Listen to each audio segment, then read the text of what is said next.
if there is to be any future society at all. That's it, I think. Well, now we should talk more. I mean, that's just it's like a summation or what I wanted to do out of it. So now we should react against this and let me give you also... Okay, when you talk for your honest, let me just take a few minutes, not long, to give you one other mythic image to think about that I recently come into focus again, which relates very much to the kind of apocalyptic millennial types of discussions and images that Terence has been conjuring. And that's the story of Kali in Hindu mythology. Ajit Mukherjee, who's a scholar of Indian tantric art especially, has just produced another one of his extraordinary books, and it's called Kali, the Feminine Force. In Hinduism, especially Hindu Tantrism, the goddess is regarded as the dynamic life force. Consciousness is thought of as basically inert and needing to be galvanized into life by the dance and the power of the Shakti, which is the female power, and you get these symbolic images of Kali dancing on the inert body, lying prone on the ground, sometimes with an erection of Shiva, and sometimes just lying as if dead, and she's dancing on his body. That's their picture of the entire universe process. So, as you know, they also have this vision of 4 descending world ages of increasing density, tightness, and darkness, and evil, and degradation and degeneration, after which the whole cycle starts over again. And we're now in the middle or end phase of the Kali Yuga, the fourth and tightest and most grimmest phase of this cycle. And the story that relates to that is that Kali is born out of the head of Durga, who is herself the feminine form of Shiva as the destroyer transformer, who is a warrior goddess, Durga, and she goes around slaying demons.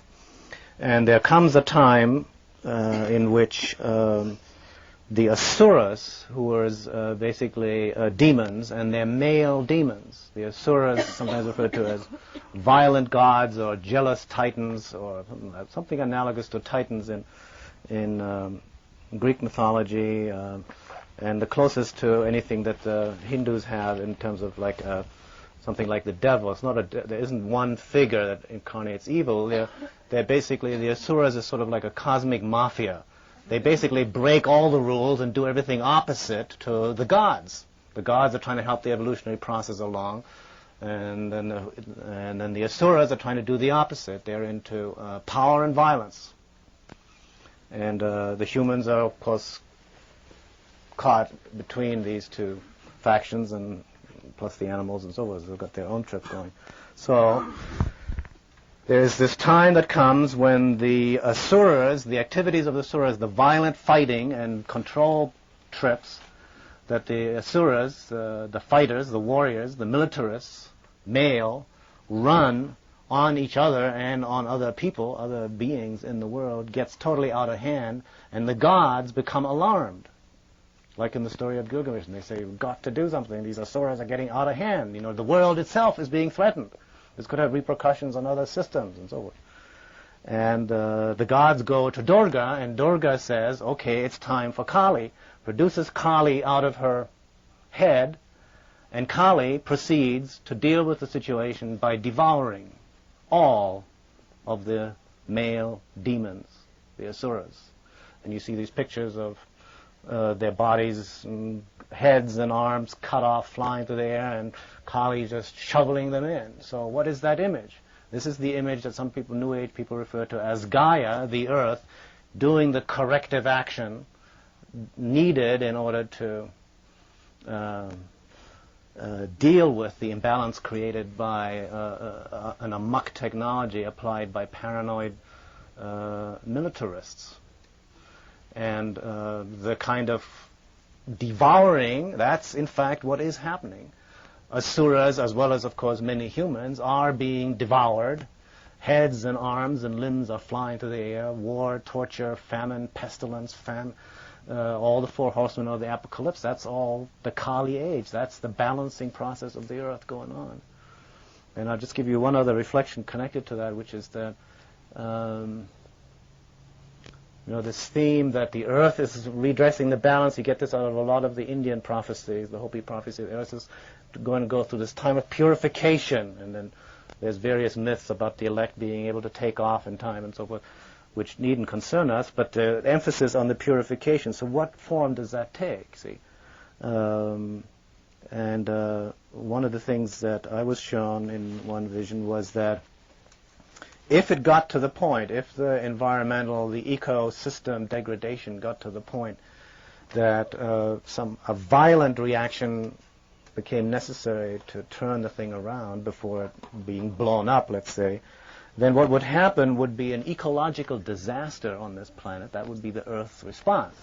An ecological disaster of such proportions, global proportions, that it would take the entire combined cooperative use of all of human resources of all countries and nations simultaneously, diverted away from a military technology, which is where the bulk of it presently goes, and a concerted effort to deal with the problem, forcing people to cooperate against a common enemy. And that is, in fact, what I think is going to happen. And I think it's going to happen during the next 10, 20 years. The ecological crisis will grow to the point where many people feel, myself included, that's already reached that point, where it is an unmitigated worldwide disaster that dwarfs everything else, including nuclear war, because nuclear war, after all, is a threat. It's a possibility. It may never happen. The eco-disaster is already happening. It's in full swing. The greenhouse effect and the population explosion are only the two last factors that are gradually dawning into people's consciousness as adding and multiplying the factor even far beyond everything else. The greenhouse effect, which is really misnamed because greenhouse suggests something positive that promotes growth, the greenhouse effect is actually a heat trap, a planetary heat trap or fever condition of the planet that we're in and that we have no way of stopping. The best we can do now, according to the latest computer projections, is to slow it down, to slow the inevitable rise of at least 1 degree overall global temperature, which could result in major disasters worldwide, including the desertification of the entire American Midwest grain basket, will either take 20 years or 15 years or 25 years, depending on the kind of action we take. So, this is the significance of the Kali, the myth of Kali, which is Gaia, which is the earth correcting herself and redressing the balance, purifying herself, doing a corrective action. So I wanted to share that with you for further reflection.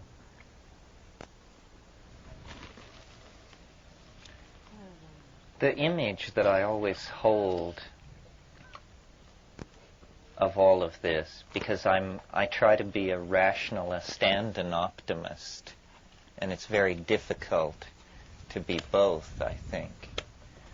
But I don't think we ever slipped out from beneath the control of nature. No. That man is not some kind of abomination run amok inside what would otherwise be a very ordered and pleasant situation. It's that the planet itself is destabilizing. The last 10 million years have been more unstable, with more glaciations than the previous 100 million years. And the appearance of human populations is simply to the present moment, the most extreme example of the destabilizing forces loose on the planet. But evolution does not proceed at a steady rate. It appears to go faster and faster. And historical time is like the career of intelligence just putting the pedal to the floor and you're pushed back in your seat and you begin to accelerate. This is what history is, and we are now accelerating at such a rate